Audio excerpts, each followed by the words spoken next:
Hey guys, in this video we're going to cover how to create a gated reverb sound on a snare drum. As a little background, this is that classic 80s drum sound that you might be familiar with. What it gives us is a very snappy snare sound followed by a reverb, but the reverb sound is very controlled. Basically what we're going to do is create a reverb send for our snare. Then on that track we'll add a very long reverb and cut off the sound quickly using a noise gate. Before we get started, I'll turn the reverb send on and off so you can hear what we'll achieve in this tutorial.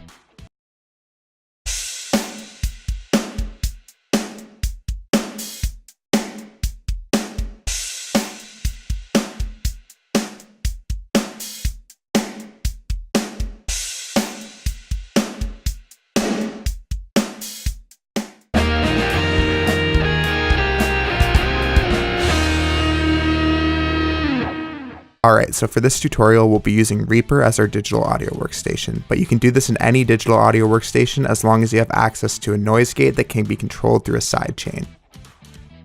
For the audio tracks, I've just used a MIDI drum track that I've routed to separate tracks and recorded them as audio files, that way it's more like what you'll get when you've recorded an acoustic kit. This setup is a little cleaner than an acoustic recording since the rest of the kit doesn't bleed into our snare track. You can still do this properly as long as you have a close mic on the snare. This won't work properly if you don't have the snare close mic'd though. The first thing we need to do is create a send. If your software doesn't support sends, then you can just duplicate your snare track.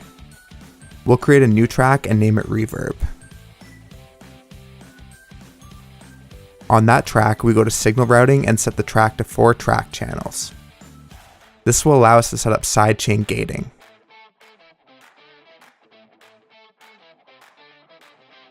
Now we'll add 2 sends on our original snare track.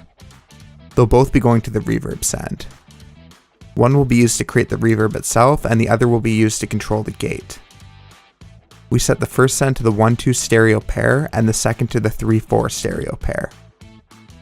We'll also set the sends to pre-fader, that way if we adjust the level of the original snare track during mixing later on, it won't affect the settings for our gate and reverb.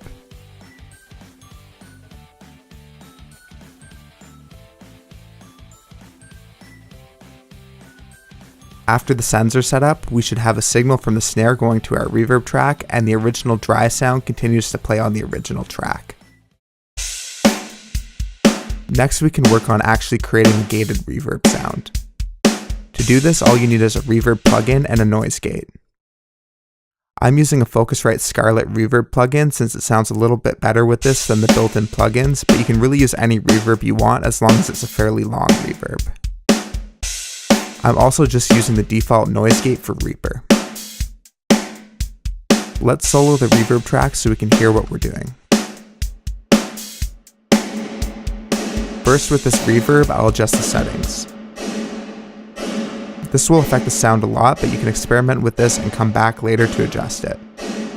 The reverb settings themselves are not the important part to learn when creating gated reverb. Just make sure whatever reverb you're using is long and set it to 100% wet.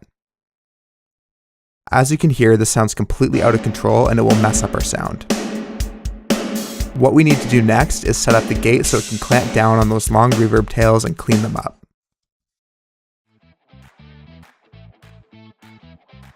The first thing we need to do with the gate is set it up to be controlled by the sidechain. That's where the 3-4 stereo send that we created earlier comes in.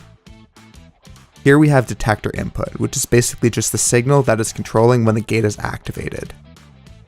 We need to change this to auxiliary input.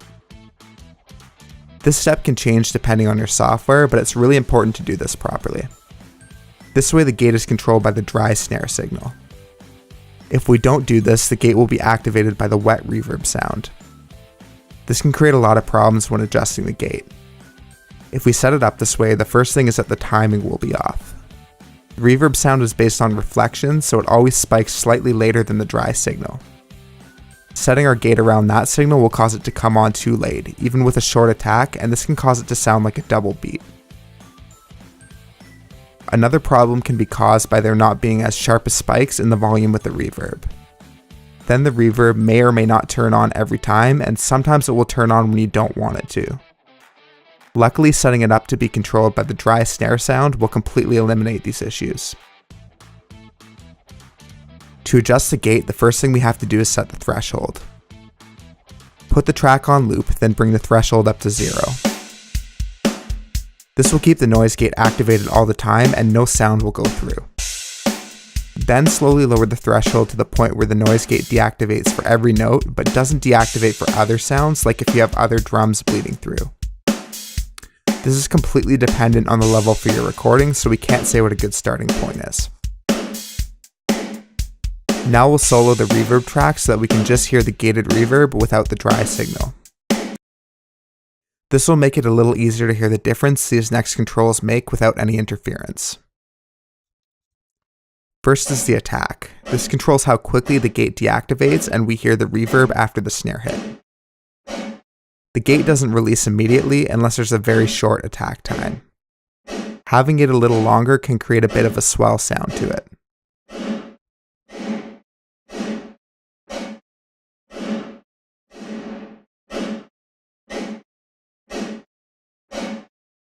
Release sets how fast the reverb tapers off at the end.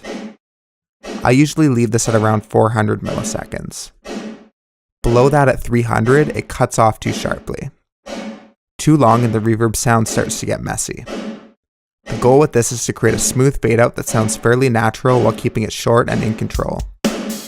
The hold controls how quick the reverb will fade out after the snare hit, and you can adjust it depending on how long you want the reverb to sound.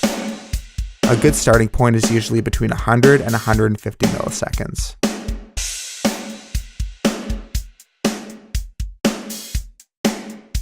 So just adjust these 3 settings to your liking, and remember to keep switching the original snare sound back on as you're doing it to see how it sounds together. Then adjust the fader to blend the 2 tracks together nicely. Keep in mind that your goal with the gate is to control the reverb to the point where it sounds like it's part of the drum sound and the listener doesn't realize that it's a typical reverb sound.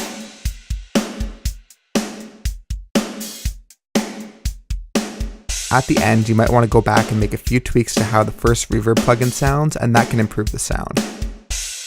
Basically, that's all there is to it when creating a gated reverb sound. Let's take a look at what we've done here. Here's the original track.